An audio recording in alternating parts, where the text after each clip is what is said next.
All right, welcome to another episode of the LogiCast. My name is Blankakong. Today I'm joined by Gunnar Eos and Zeta Kaiser, and today we're going to be talking about the new price point for video games being at $70.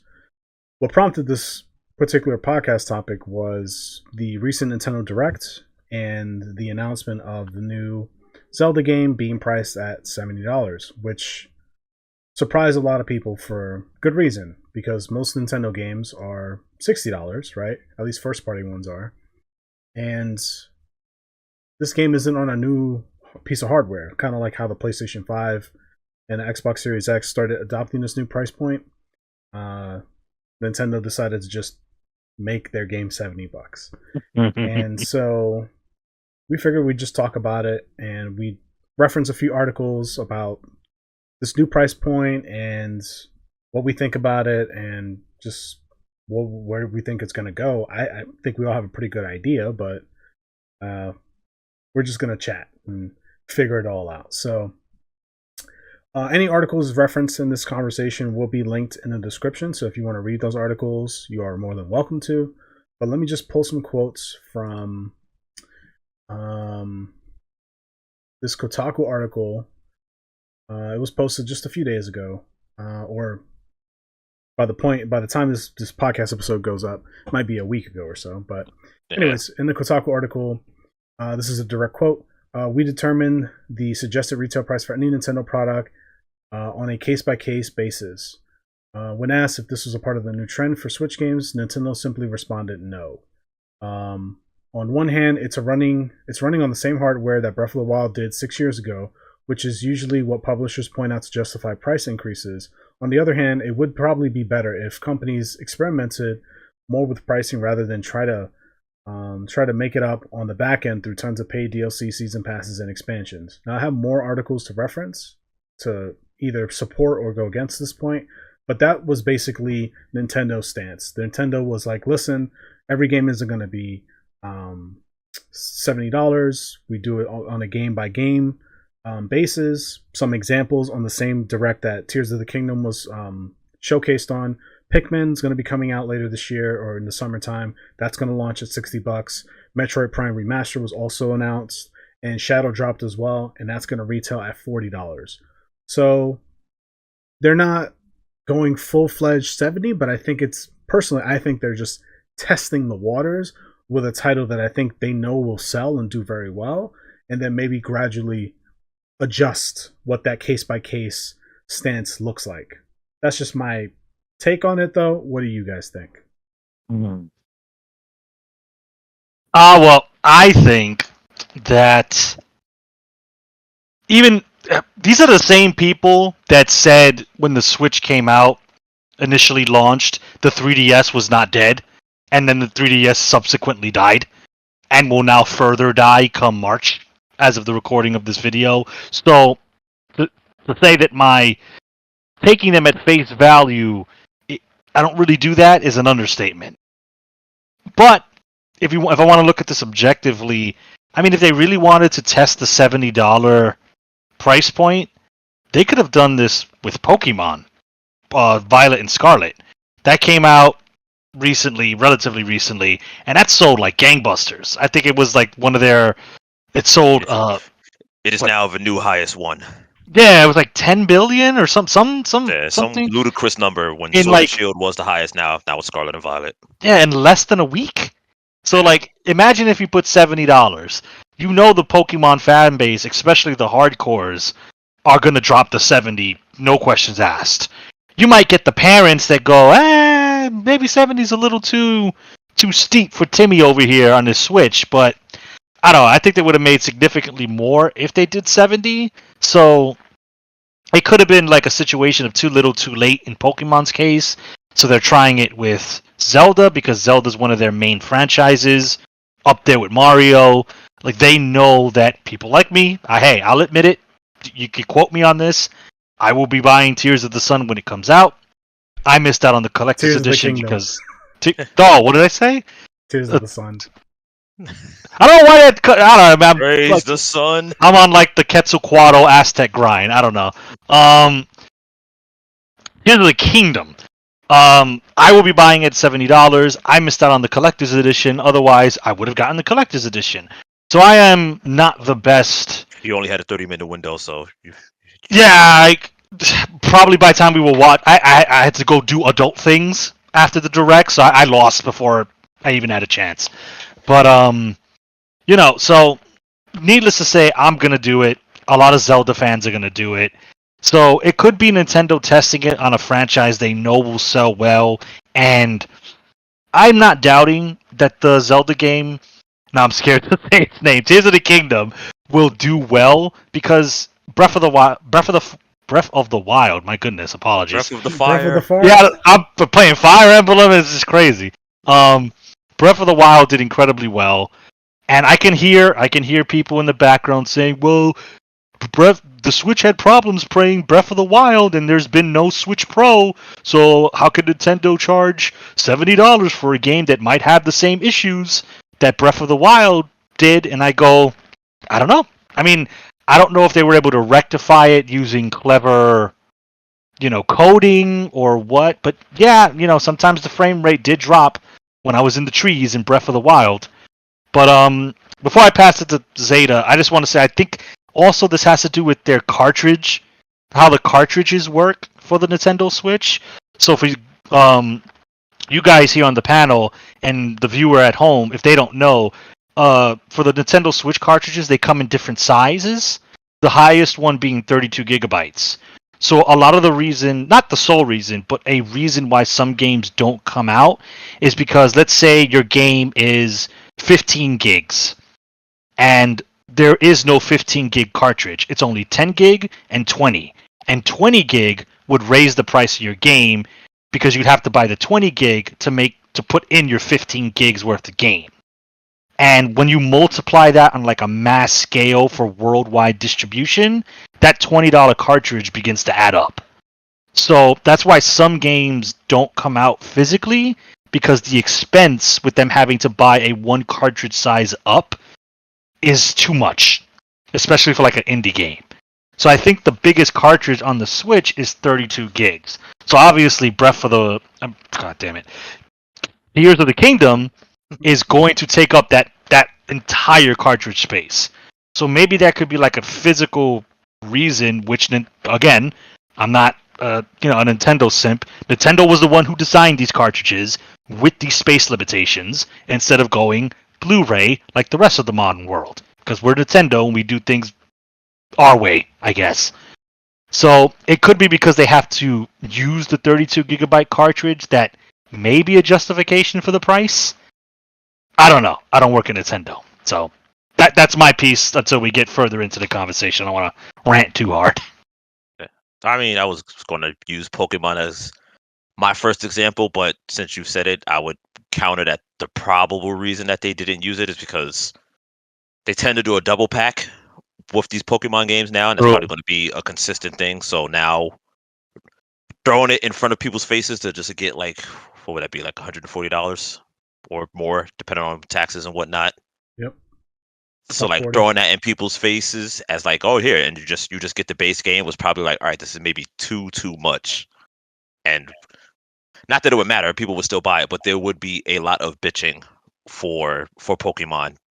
He's like, oh, it's $70, and we just had Sword and Shield, and Sword and Shield looked this way or didn't have these things. And again, even though people bought Pokemon, people were like complaining about how Scarlet and Violet look as far as animations and stuff like that. And if you was there and you remember all the glitches and stuff that was going on, so that would have just been constant negativity on top of what they already had with the price. And it's easier with Zelda because as far as all of first-party Nintendo franchises go, Zelda basically has a perfect track record, other than like what, Zelda 2, which nobody remembers. Other than like that specific game, there's not a Zelda game I could think of that people were unhappy about and didn't just like immediately go, yeah, I'm buying it. There might have been some things wrong with it, or there might have been not somebody's favorite, but like I can't think of a Zelda game that just has like people were not happy with. I could think of like Mario games and other stuff like that, but not with Zelda. Maybe the only one that I ever heard like a rumble was I have it next to me. Not Breath of the Wild. Skyward Sword. Oh, okay. Skyward Sword, because it had it was on the Wii anyway before the Switch version came out. It was only motion controls. I know I bitched about it. Did I buy it? Yeah. Is it in my Zelda collection? Yeah. So what does that say about me? I'm a simp. I don't know. Yeah, so I just feel like Zelda is just like, as you said, even with all that, you still bought it. Zelda, I feel like it's just the safe option of, dipping their toes in. It was like, yeah, we're going to do it on a case-by-case basis, but we're going to use the best case as our lead example and be like, well, they bought this. What next can we push? Because I almost guarantee whatever's the next Mario game, that'll probably be 70. And then after that, whatever's the next Pokemon game will probably be 70. And then whenever Metroid Prime 4 comes out, because, it's been... any day now. Yeah. I've lost count when they showed the logo when it was the last time we watched E3, because that was like the last time we heard anything about it. And again, it was just the logo that we're doing it. I'm sure when that Metroid comes out, that'll probably be 70. So it's a testing the water, and it's a case-by-case basis, but conveniently, the case-by-case basis will be every first-party game that they make. Well, not every. I think it's going to be the stronger of the first-party, quadruple A, if you will. I don't know. Metroid, I think, is one. Mario, mainline Mario games are going to be another. Mario Kart is going to be one for sure. Obviously, Zelda is going to be one. But you can't say the same for Pikmin. I don't know if Fire Emblem will get away with that. I don't know if Donkey Kong will get away with that. I don't know if Pixar will definitely not get away with it. Kirby may not get away with that, right? So there are layers and levels to it, I think, and I think Nintendo's approaching it in a really intelligent way, in a conservative way. I think it makes sense. Do I think Tears of the Kingdom is going to be worth $70? I'd reckon it will be, only because Breath of the Wild was most certainly worth 60. And it retains that value even to this day. So, I don't know, man. This is a really tough conversation to have, because I get why prices for these games are going to go up or are going up. How long has Tears of the Kingdom been in development for? It's been in development easily 4 or 5 years, right? Yeah. That's a long fucking time. And so the game's going to sell really well. I know that. So I'm okay with it. And I'm okay with it because Metroid Prime is going to be 40. Pikmin is going to be 60, which I think is a little overpriced. I don't know. I don't know if Pikmin's worth 60. Pikmin looks more like a $50 launch game to me, but I'm not a Pikmin fan. I enjoy Pikmin, but I think Pikmin is a $50 game most of the time. Yeah. But that's just my opinion. Pikmin fans, please have mercy upon me. They're going to start throwing the purple Pikmins at you. That's just my opinion. Yeah, I acknowledge that it's a very subjective stance. So anyway, let's reference 2 years ago when the PlayStation 5 was coming out. There was a lot of rumblings, a lot of boo-boo faces online about next gen, or now current gen, having this $70 price point. So I'm going to reference a Destructoid article here that was published about 3 years ago now, 2-3 years ago. Let's see. So research firm IDG Consulting notes that given the last time a price hike occurred was roughly 2005, $60, which happened to be Call of Duty 2, funny enough, on 360, we're past due for one. IDG notes that the potential $10 increase will only be a $17 price hike compared to the 39% price hike for film ticket prices, or a 100% increase for Netflix subscriptions. Of course, that figure doesn't take into account all of the extra monetization prospects of these games. Exactly. So, in this old article, this is 3 years ago now, but it's still, it's out there. It'll be linked in the description. Y'all can read it for yourself. They're trying to justify it by comparing the video game space to other spaces of entertainment. I don't know how well that stands up. I don't think it's a fair comparison. But what do you guys think? I mean, even if we took that part out is like the prices are going up, but what is the value that you're actually getting for the price increase? Because like things are just going up, but like I'm not getting anything out of it. Like the movies go up, but I have to fucking spend like $30 on some fucking popcorn and a drink. Like it's the same damn popcorn. It's the same freaking 50 grams of sugar soda. Like the movie damn sure isn't any better. So like I'm paying more for just literally just because.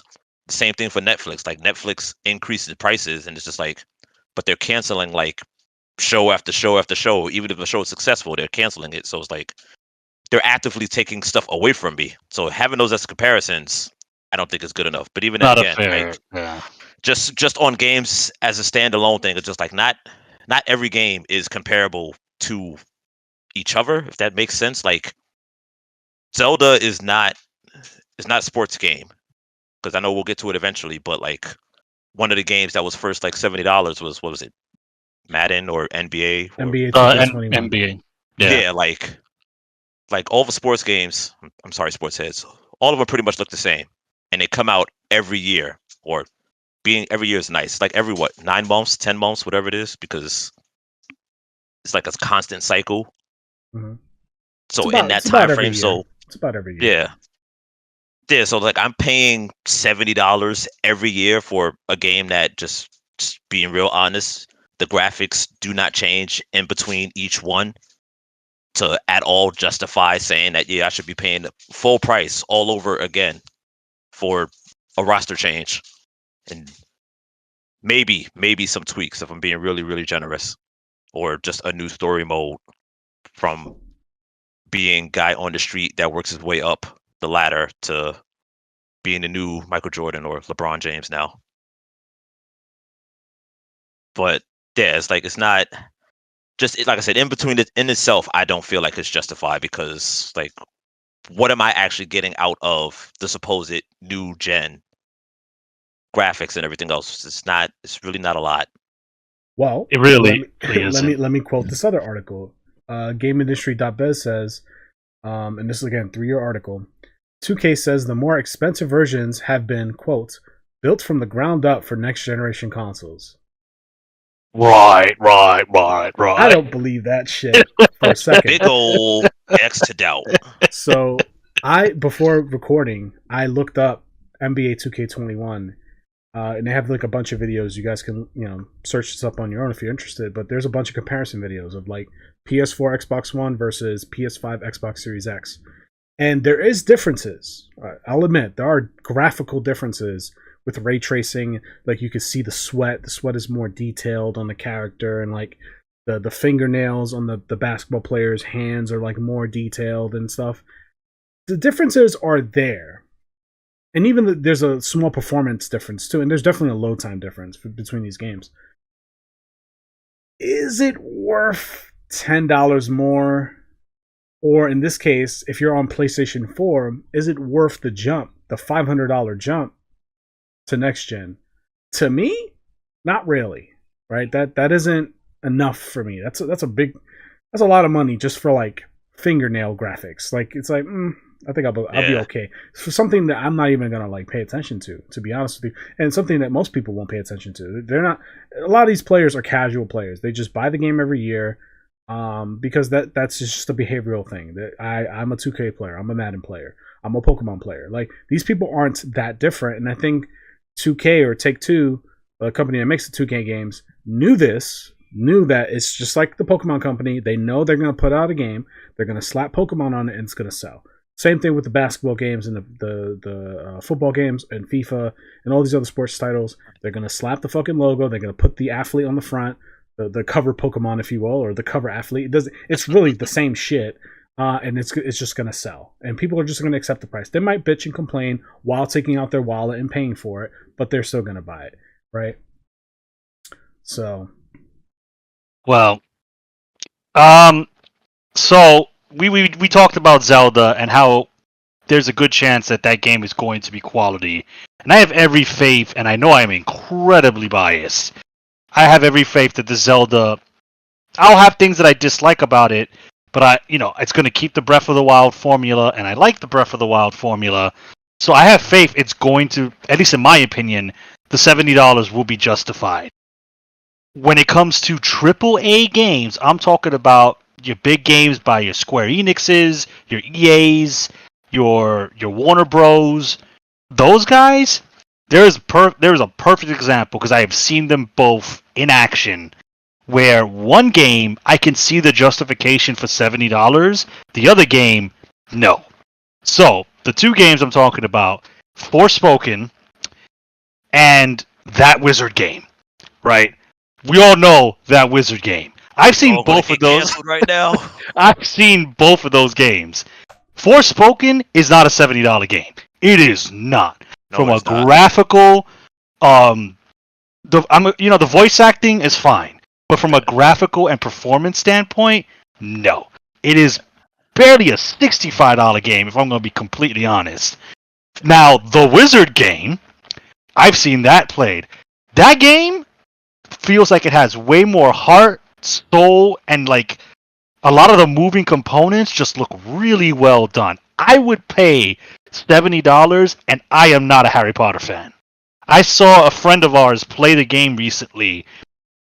Now, granted, he played it on the best possible outcome because he has like a powerful laptop and he can play his game on high settings. So it might change a bit on the PlayStation 5. But just looking at that game and looking at Forspoken, it's just I'd pay $70 for Hogwarts Legacy. I would not pay $70 for Forspoken. So when they tell you that the price justification is because games are becoming more complex, they're becoming harder to make, we have to add all these rigging and mocap and extensive voice. No.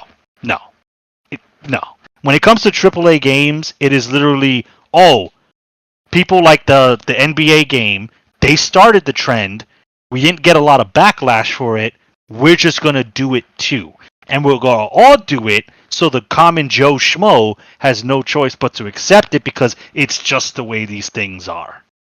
So no, I will let you know, do not believe the hype when they say games are more expensive to make nowadays, because look it up for yourself. Look up the comparison between those two games. I'm telling you, the Wizard game, it's far and between a better looking and better presenting game. I'm sorry, it just is. Yeah. Well, I mean, most of what you call it is just, it's really just particle effects, which is like, I mean, I guess, but I would rather not catch a seizure playing my game over it like having, I guess, actual graphics, if that's like the best way I could put it, because like I've seen Forspoken like clips of like her just standing there and it was like, I don't know if this person is on low or what, but like, why do you look like a GTA character? Like, yeah, I've seen it on PS5, and again, I get watching it through a YouTube video. There's compression, so obviously, if I'm watching it through a million filters, it might look different. But my father has a PlayStation 5, and when I go over and I see it, he's a normie. I'll admit it. He played both Forspoken and is playing Hogwarts Legacy currently.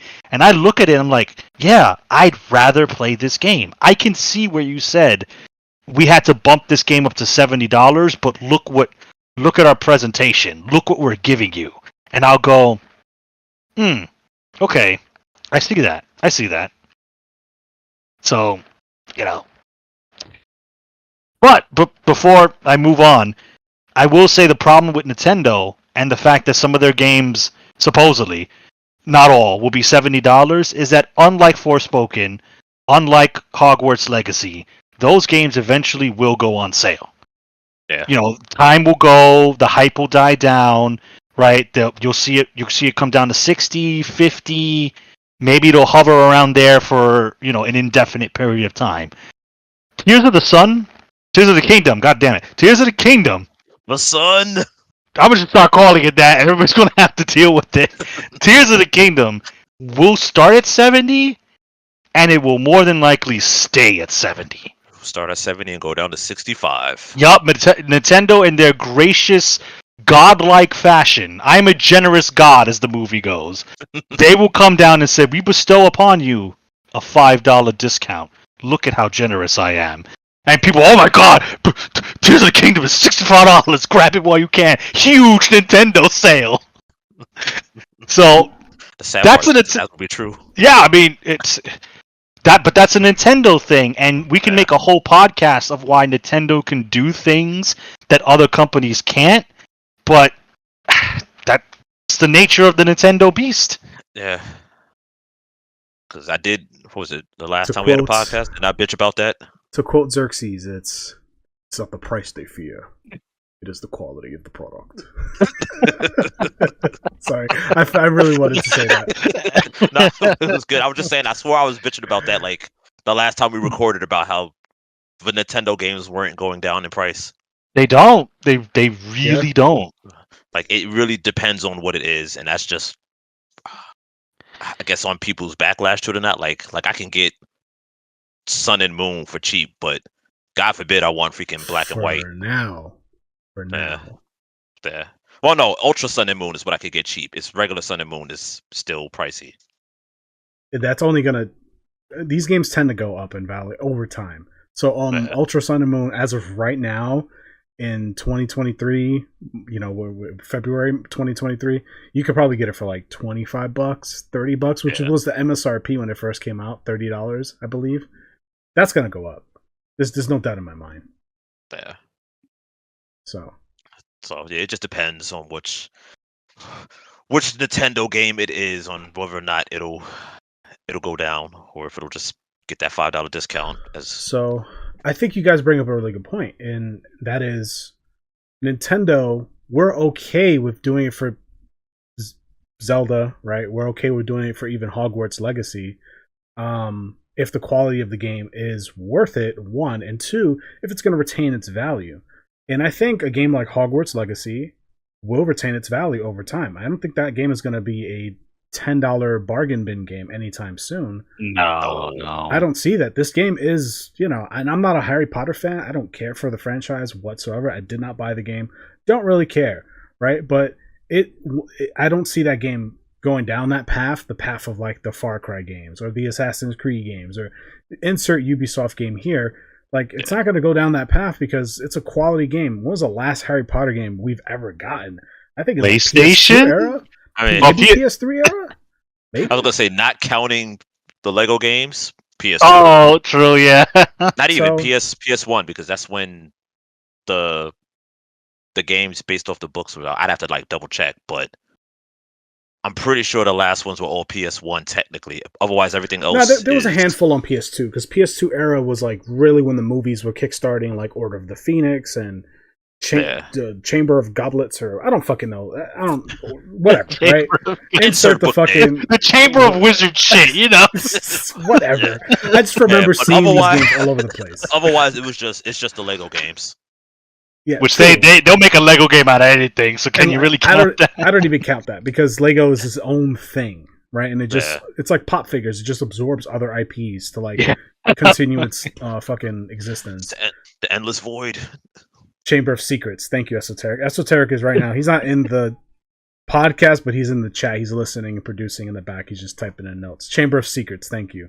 There was one called Goblet of something. I don't know. Goblet of Fire. I think that was the third book. Yeah, that's what I'm saying. All the games were just named after the books. So yeah. So there you go. See, exposed. I'm not a Harry Potter fan. Big whoop. So anyway, so I think that game's going to retain its value. I think Zelda is absolutely going to retain its value. No doubt in my mind. Breath of the Wild is obviously proof of that. That's where my problem lies with the $70 price point. Is a lot of the games that are adopting it aren't worth it. And look at the sports titles, right? 3 years ago, 2K21, $70. Right now, it's a $10 game. So it's like, was it worth it? And there ain't nobody playing that shit. Everybody's on the new one. How would you feel if you were that guy day one, dropping the 70, and then you go to a GameStop and fucking the worker is shoveling them onto the fucking bargain bin because there's so many? It's like, that's how you know you're buying a low quality product. It's like name brand. It's like Gucci and Versace. It's all. Yeah, I was going to say the problem with that example is those people don't care. Yeah. That's really the issue. And even then, like those games are like, what is it like? They cut the server off basically, or like a year after the next one. I think every 2 years they cut the servers down, which sucks. Yeah, so you have no choice but to move on to the next one. right? And the other problem, which I won't dig deep into because it's a whole nother issue, a whole nother podcast topic, really. These games, not only do they have a premium price point, an entry point, but they also have like the monetization with the fucking the virtual currency and building up the players and all that. Like, and that doesn't transfer from the game to game. You don't get like legacy bonuses when you move up to the next game, even though you should. That's bullshit, right? So like, this is why I don't adopt these games at all whatsoever. Say what you want about Pokemon. At least Pokemon games retain their value because of their popularity. One and two, at least Nintendo or Game Freak or a Pokemon company puts in some type of like contingency or some type of function for you to transfer your old Pokemon over so that you kind of keep your legacy guys or whatever. So give them credit for that, But anyways, I'll let you guys respond to that. I was gonna say it's the same thing, but it's like Pokemon, like you said, like there's value in the Pokemon, because I mean, if you just play Pokemon to play Pokemon, then I guess it could be argued that there's technically no value. But like if you're into it competitively, like everything that you train, unless like it can't be transferred, stays the same. So you could be like, all right, I trained this guy, I trained fucking Greninja in freaking Sword and Shield, and now, for right now, he's not. Well, no, actually, yes, he is because of the raid, but bad example. Anyways, freaking, I can bring my Greninja over from Sword and Shield and use him in Scarlet and Violet, and he still has all his IVs, the EVs, unless there's a move he doesn't have anymore that they took away. You can use the exact same guy, and the chances of that are like very, very small. Like, it's only off the top of my head, it's Slow King and like Slow Bro, because they can't use teleport anymore like they could in old games. So like that's like the only like off the top of my head example of something losing value or changing from generation to generation for Pokemon. So yeah, any game past the originals, hell, I think you could even go back to like Gold and Silver. You just trade yourself all the way up. I don't know why you would do that, but you can, and you keep your guys, you keep your value. Everything you did with those Pokemon stays the same. Whereas, like you said, with the sports games, that just doesn't happen, even though it's moving on from year to year. It's just like, nope, this game doesn't exist. All the currency you bought, all the characters you bought, all the time you put into it, start over. None of it matters. It's just a new game, new you, basically. Yeah. But I mean, hey, let us not be said. Back in the day, before we were around, there was a video game crash, and it was a multitude of reasons why that crash happened. But one of them was games got really expensive, and we're talking about in like 80s money. So imagine inflation and shit. Imagine what it's be like. Imagine what it's like now. I think if they keep pushing this game price, there's gonna come a point where people go, it's not worth it to have this as a hobby anymore. Some could argue that we're already at that point, and I couldn't even like disagree with someone that said, "Tell me why I should play most AAA games that come out." I couldn't give them a reason. I couldn't. I'm like, yeah, I mean, because what you call it is what, I don't know if it's just PC or what, but what you call it is already $10 off. Freaking Forspoken. Look at that! Like, not even a month. Yeah. And it's like $70, please. No, I can't. You can't do that when if you just do a slight modicum of research, which I know I don't want to bash anybody. I know a lot of people, they got other stuff to do. They're not on Twitter. They're not on video game websites. They're not on this type. They're on these places on the internet, so they're not keyed in on this stuff. But when you see like indie games delivering quality content for $30, $40, maybe $50, and it's like, why would I ever want to pay $70 for most of the games that are coming out now? Yeah.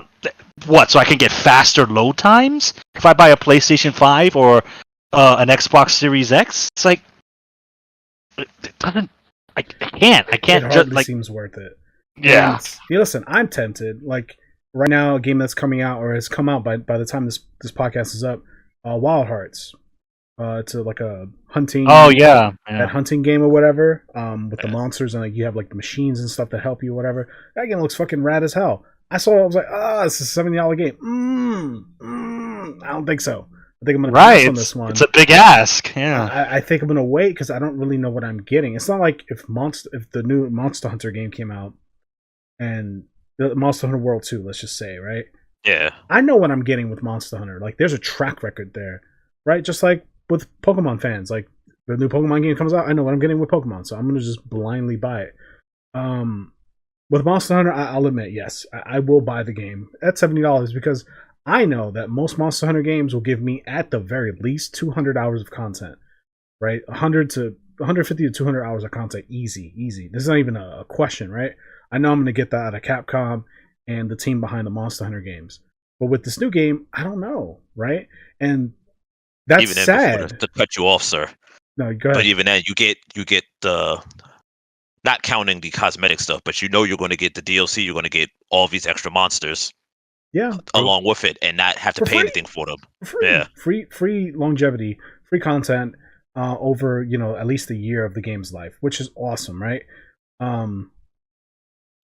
But I don't know what I'm going to get with these games, which sucks because it's like, damn, I'm torn because it's a new IP that I'm interested in.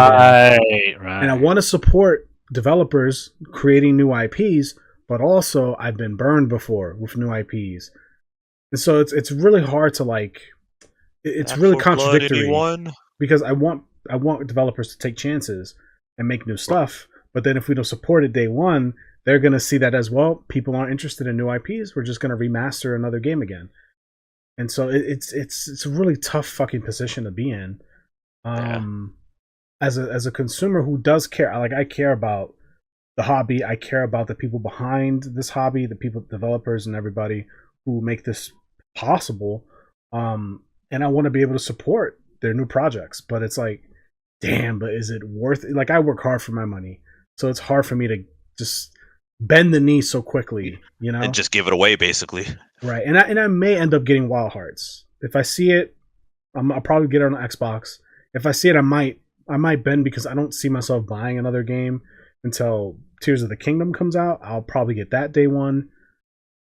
I just know that I'll be highly upset if that game ends up being $20 in 6 months because it's like, Jesus, I could have just waited, Yeah. So. Yeah.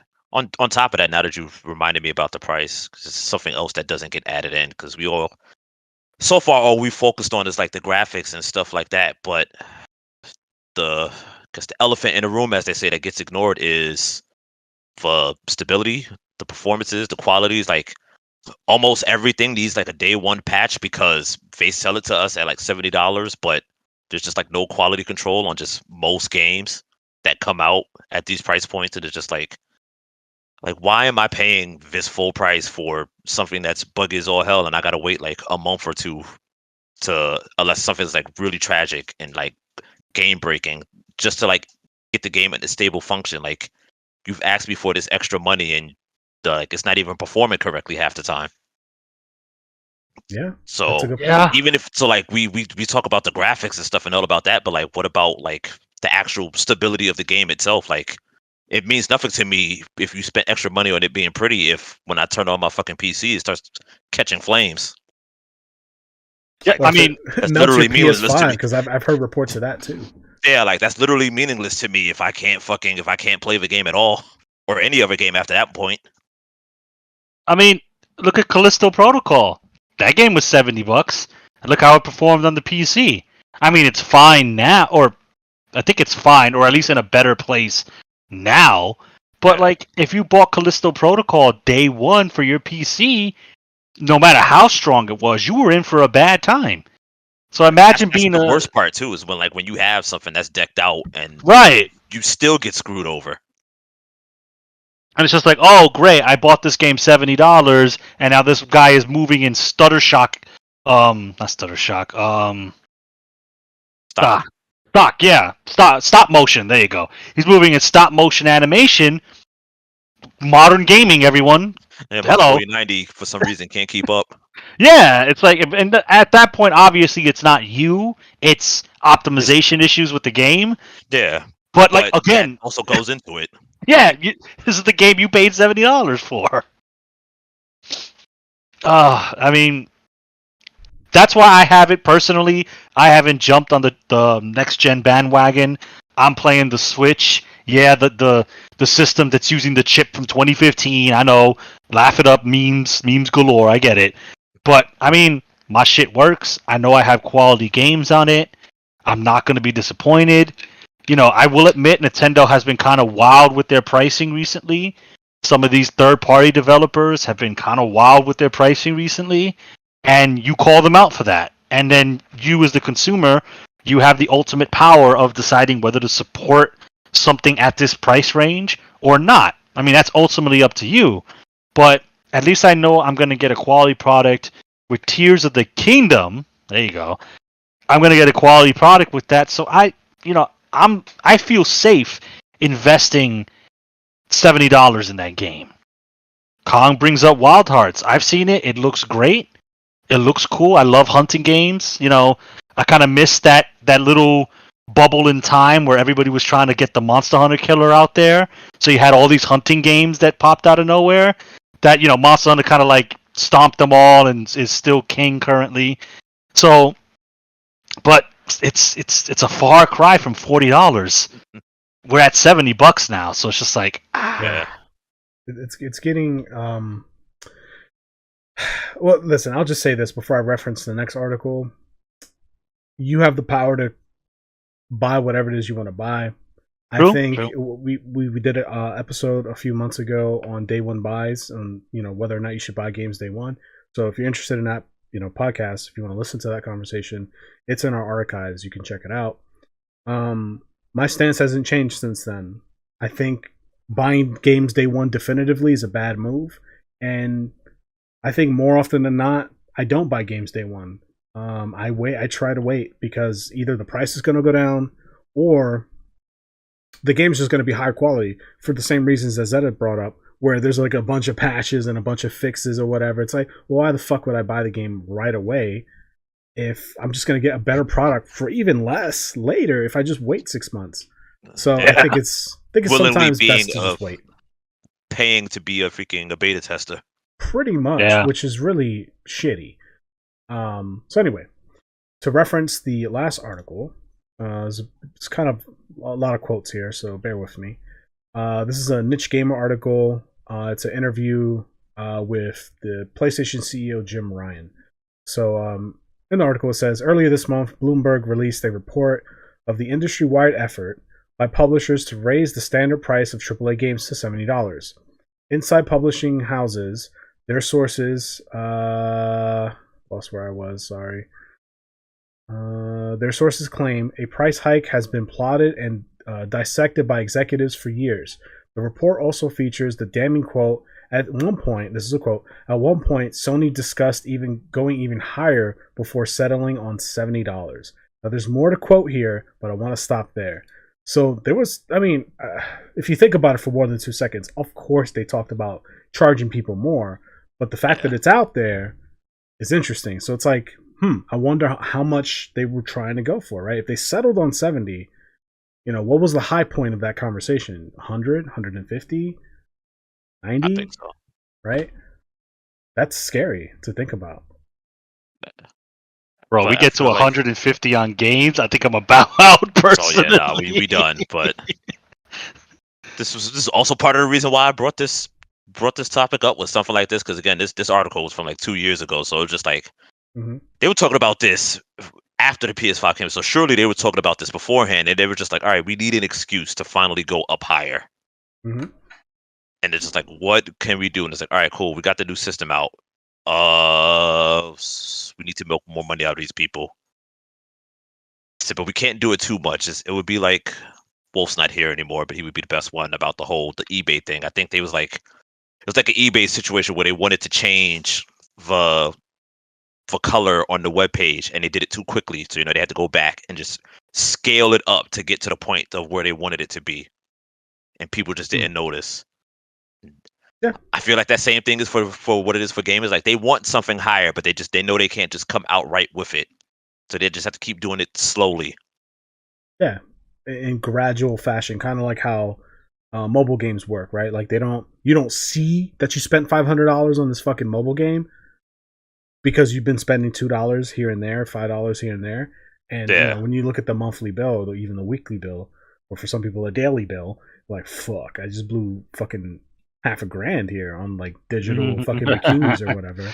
That's bad, man. That's really shady. But it's up to you, the consumer, to put these fucking to be aware of it and to like put limitations on yourself, right? You gotta like, because nobody's gonna do it for you. You've got to like monitor this. It's kind of like with like eating, right? Like if you buy a bag of chips or a whole thing of Pringles, on the back it tells you, hey, this is like 10 servings or whatever. Each serving's 10 chips.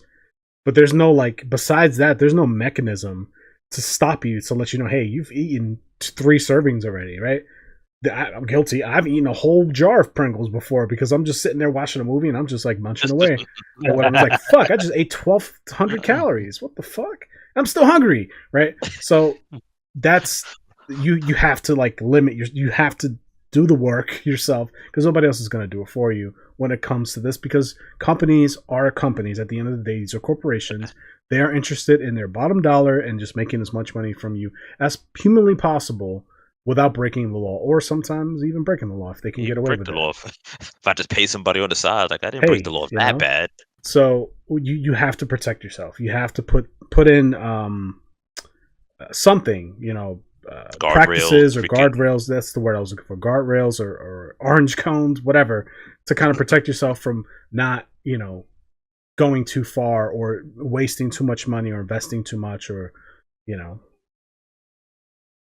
otherwise you'll just become another statistic, and they're just going to get more out of you. They're just going to keep trying to plot to get more and more and more out of you until you have nothing, and then you're just left there holding this like this game that you can't even go online with, or a handful of memories that you can't even explore anymore because this game was online only or whatever. But anyway, that's a different podcast conversation. Spoiler alert for future topics. Yeah. So I'll keep going here. I think this is Jim here. Jim Ryan. Yep. Yes, I do. Parentheses, consider that a fair price for a video game. If you measure the hours of entertainment provided by a video game, such as Demon Souls, compared to any other form of entertainment, I think that's very straightforward comparison to draw. This is when PlayStation 5 was coming out, so Demon Souls was like their big first-party launch game. He also goes to say, I'm not making any predictions about anything that might or may not happen in the future. I'm saying that the reports about discussions that we considered higher pricing for the first-party games in this launch window are categorically false. So he denies any... Nope, $70, that's where we landed. We didn't talk about $100. He backpedaled like a motherfucker here, right? Yeah. The last bit of the report says, or at least the pieces that I pulled out, when discussing the PlayStation 5's 646 gigabyte of usable storage out of the box, Ryan stated, he stated that SIE, that's Sony something Entertainment, Sony Incorporated, Sony. I think so. That's what it is. Probably, yeah. So Sony, right? We're not hearing those criticisms. Or Interactive. Interactive. Is Incorporated or Interactive? Interactive. Nah, it's Sony Interactive Entertainment. Thank you. Mistakes live on the podcast. All right. Jim also goes on to say, this is the final quote, we're not hearing that. We'll obviously watch what happens as people unbox their PlayStations and start to use them.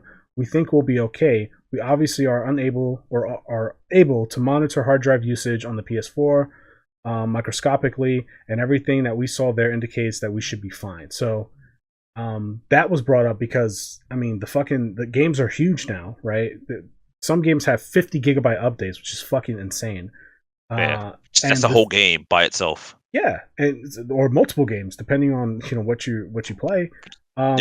These consoles don't even fucking come with a terabyte of space anymore. They come with less space than last gen, which is like mind blowing to me. And he basically said, well, if people accept us fucking them on this part, then fuck it, we're gonna keep fucking them. Basically. So, what do you guys think about that? I mean, Chad, yes. I mean, that's just what it is, because people just keep accepting it. So it's just like, I mean, I could scream to the freaking void that how stupid this is that we accept this, but I don't know what to do. I don't know why people accept this, because it's just like you're paying for this. It's like they're telling you this is a terabyte or whatever price, whatever size they give you, and then you after everything is set up and done, is just like it's half or less. And then when you put in a game or two, it's just like, oh, cool. So I can only fit what, maybe 3 more things, assuming it doesn't update. Like, and we're going to charge you premium pricing for the games on top of that, right? So yeah, it's like, dude, like for Xbox Series X owners, to get the 1 terabyte internal storage chip or whatever, whatever it is, it's called like the expansion bay. I think that's what it's called officially. That thing retails for $200. $200 for God. 1 terabyte of internal space. Same thing for PlayStation. They have like the WD, the Western Digital internal like hard drive, 1 terabyte. It's like $220, right? Sometimes it'll go on sale for like 150 or whatever, but it's like, that's a lot of money for 1 terabyte of space, and that'll go like that. Snap of a finger. Just a few game downloads, a few updates, your space is gone. That's insane, dude. That's insane. On top of everything else, on top of the premium price point, entry point, on top of the microtransactions that all these games seem to have, or most of them seem to have. This is like it's insane. It's ridiculous. And for the CEO to just be like, "Well, we'll see what happens." It goes to that's the attitude that you just need to see. Like, you already know, if they take the dick up their ass, then I guess they kind of like it, right? That's the energy I get from that, reading that. Yeah, and that's why. Oh, okay. Well, that's why I wish people were just more conscious about these things. Just like did a little bit more research, because I would see guys coming into GameStop just dropping. Oh, okay, I'll come back and pick up Madden. I'm dropping all this money on this stuff, and it's just like. They don't know, and I don't want to sound superior or fucking I'm 5 head, you're 2 head. I don't want to sound like that, but it's just like if people did a little bit more research, which is all surface level. I'm not talking about you have to like go into the dark web and find this shit out. It's all surface level stuff. You'll go like, wow, I might be getting taken advantage of here. I think I might be getting abused here. It's like. You kind of are, but I mean, there's if I just want to break it down to the United States is a big fucking place. So there are definitely more of them than there are of us. It's just, and even then, like, it's just as a point for the research part. I don't even feel like people just need to even really do research at all. I feel like they should just be able to look at something and just be like, on the best way I could describe it, on the selfish level, just be like. I wasn't paying this before. Why am my money going away now on just like money go down?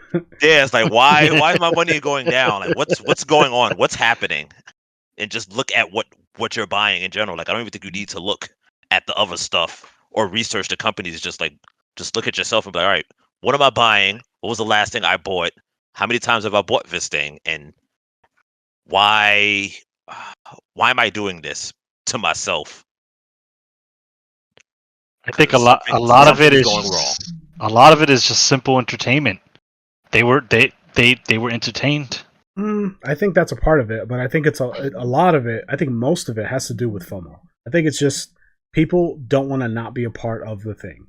Like they just don't want to miss out on being a part of the new trend.